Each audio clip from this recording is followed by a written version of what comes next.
Good evening বন্ধুরা, দেখুন আজকে আমি বিস্কুট বানাবো। বিস্কুটের জন্য আমি ময়দা নিয়েছি আর ঘি নিয়েছি। এটা আমি তেল দেই নেই, রিফাইন তেল, খালি ঘি দিয়ে এটাকে ময়ম করে নিয়েছি।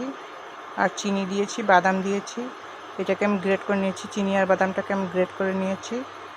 তো এগুলা সব দিয়ে অল্প লবণ দিয়েছি, একটু মিষ্টিটার জন্য লবণ একটু দিলে টেস্ট ভালো হয়, তার জন্য অল্প লবণ দিয়েছি।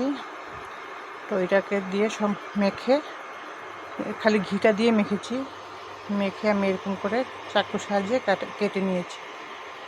আর এখন এটাকে পিস পিস করে, তেলটা গরম হয়ে গেছে, এই যে এখন তেলে আস্তে আস্তে করে ছেড়ে দেব, কম আঁচে এটাকে ভাজবো।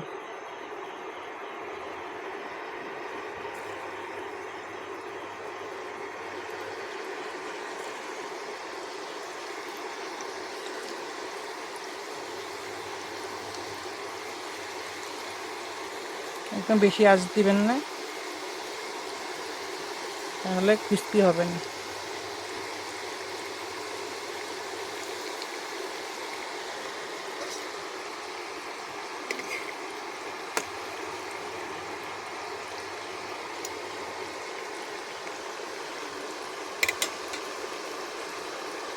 তারপরে ভিডিওতে আবার দেখাবো।